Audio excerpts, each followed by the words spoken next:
aquí algunes campanyes, algunes coses que s'han dit que no han beneficiat gens la imatge de Catalunya.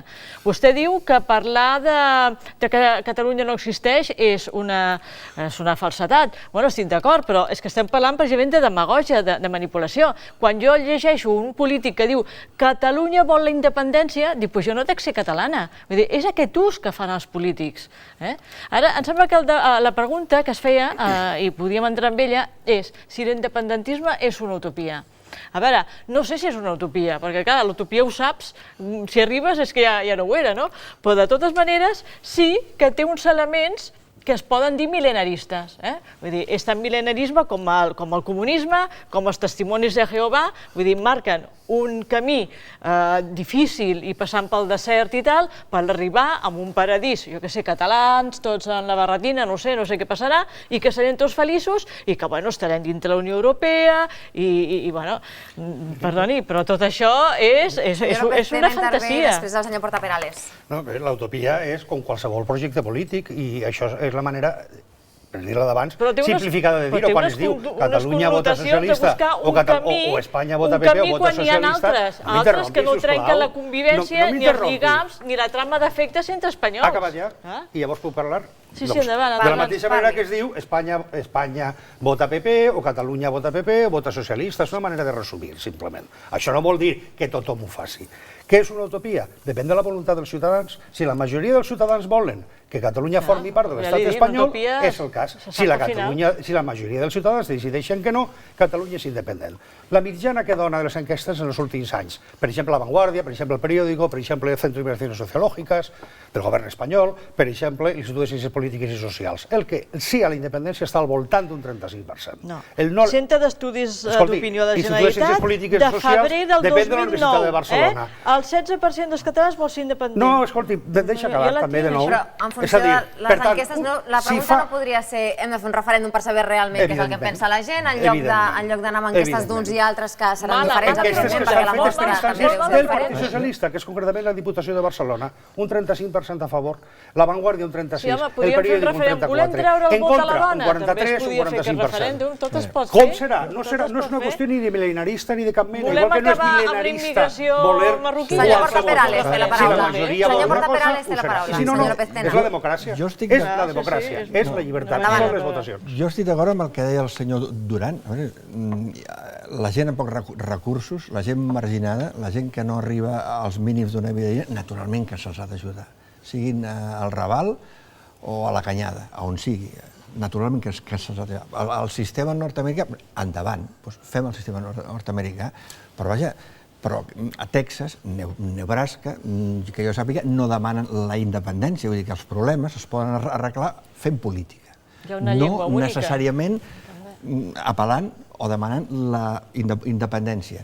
Deia el senyor López Tena, Catalunya serà allò que vulguin els seus ciutadans. Sí, però vostè, que és jurista, ho sap molt millor que jo, d'acord a la legislació vigent. Perquè si ara els catalans decidissin en referèndum convocat per vés a saber què, que volen reinstaurar la pena de mort, doncs jo ho sento, però no. O que no volen pagar impostos, jo ho sento, però no. Vostè no estaria d'acord. Però si la majoria dels ciutadans voten que volen restaurar la pena de mort, la pena de mort es restaura. Se'n diu democràcia, això. Jo m'hi oposaria. Vostè s'hi oposaria. Home, entre altres coses, vostè ho sap millor que jo, que hi ha la legislació espanyola i la legislació de la Unió Europea que taxativament prohibeix, o sigui, no contempla la pena de mort. Això no és cert. La Constitució espanyola admet la pena de mort. Admet la pena de mort. Dels únics que ho diuen, perquè, a veure, jo... L'article de la Constitució espanyola la prohibeix només, l'admet en els casos que estableixen les lleis militars en període de guerra. El que jo vull dir és que ho diu la Constitució espanyola. Un referèndum ha d'estar d'acord a la legislació vigent. No, està clar que Catalunya... Jo sí que estic d'acord amb el senyor López Tena amb això. És a dir, que Catalunya, d'una manera o altra, serà el que vulgui ser. El que els catalans vulguin ser. Perquè ja ho és. Perquè ja ho és. Perquè hi ha unes eleccions, moltes, al Parlament de Catalunya, al Congrés dels Diputats, etc. Jo diria, abans de fer un referèndum, què caldria abans de fer un referèndum? D'entrada, anar a unes eleccions al Parlament amb propostes clares als diferents partits. Perquè en aquests moments no està clar, segons quins partits, què és el que defensen. En aquests moments hi ha partits que tenen una opció clarament independentista, n'hi ha que tenen una opció clarament autonomista, federalista, i n'hi ha alguns que no se sap ben bé si tenen una opció autonomista o independentista. Jo crec que sí que en el futur haurem d'anar cap a una certa clarificació dels projectes polítics. El dia, llavors, que hi hagi una majoria al Parlament de Catalunya que s'hagi presentat unes eleccions amb un programa independentista, en podrem començar a parlar, cosa que de moment no ha passat, perquè només un partit dels 6 que hi ha en aquests moments, o dels 6 que hi ha al Parlament de Catalunya, es presenta amb un programa obertament independentista i treu el 15% dels vots. No hem parlat del federalisme aquesta nit. Seria aquesta la via que s'hauria d'encetar? El federalisme requereix una reforma. No, el federalisme requereix una reforma de la Constitució espanyola. I això requereix que n'hi hagi 234 diputats que la votin a favor i que a Espanya la votin a favor. Per tant, fa falta que, a banda dels diputats catalans, que són 47, que això és el que aporta, això és el PS de Catalunya en el Congrés, 47 sobre 350, a banda d'això n'hi haguessin, en total, 234 que estiguessin a favor d'aquesta reforma.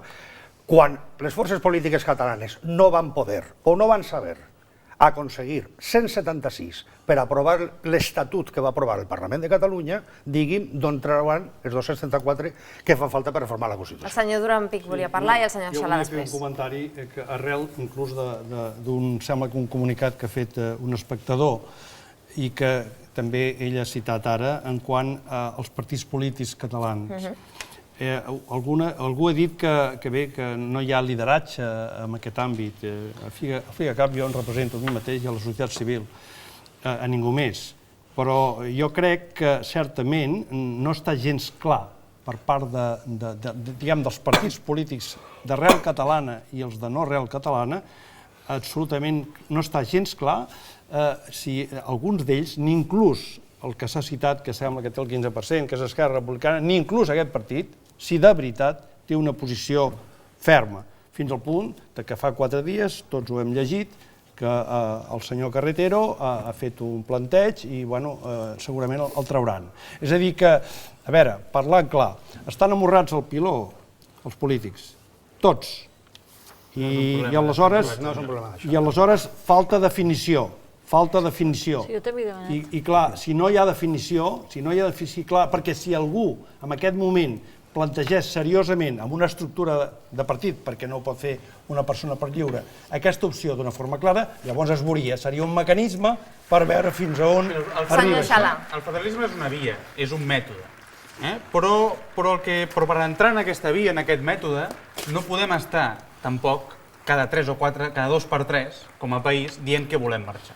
És a dir, el federalisme requereix lleialtat per les dues bandes. I a mi el que em sembla que la principal diferència avui que ens hem de plantejar, que hi ha en una banda i una altra de la taula, és si ens sentim espanyols o no.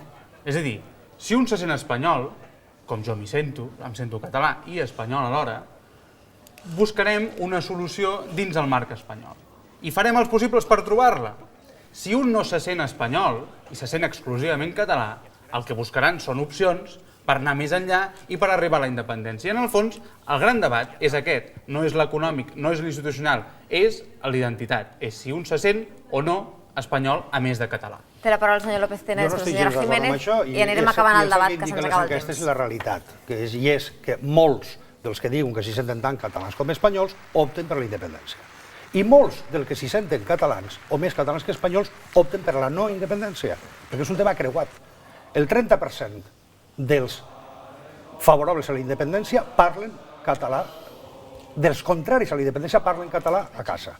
I el 25% dels favorables a la independència parlen espanyol a casa. Això està creuat. Ara, la pregunta és, vostè és espanyol? No, no sóc espanyol. Prèviament a això, hi ha una altra cosa, que són estats... No té res a veure, perquè n'hi ha estats plurinacionals. N'hi ha estats en els quals els ciutadans no són discriminats en funció de la seva identitat nacional. N'hi ha estats en els quals tots estan en situació d'igualtat. N'hi ha estats com aquests, com ara Finlàndia, com ara Suïssa. Això també passa en el món. Senyor López Tena, té la paraula la senyora Jiménez. Ens queda molt poc temps. Una intervenció de la senyora Jiménez. Sí. Potser he sentit bé que acabes de dir que el que parla català vota independentista o... No, el que acabo de dir és que dels que diuen sí a la independència, el 25% parlen espanyol a casa. I dels que diuen no a la independència, el 30% parlen català a casa. Una persona que ha intervingut ha enviat un SMS dient que és molt cansat ser català. Sí, cansat de ser català. És molt cansat ser català i ser espanyol, no? Perquè, clar, això d'estar sentir-se català, sentir-se espanyol...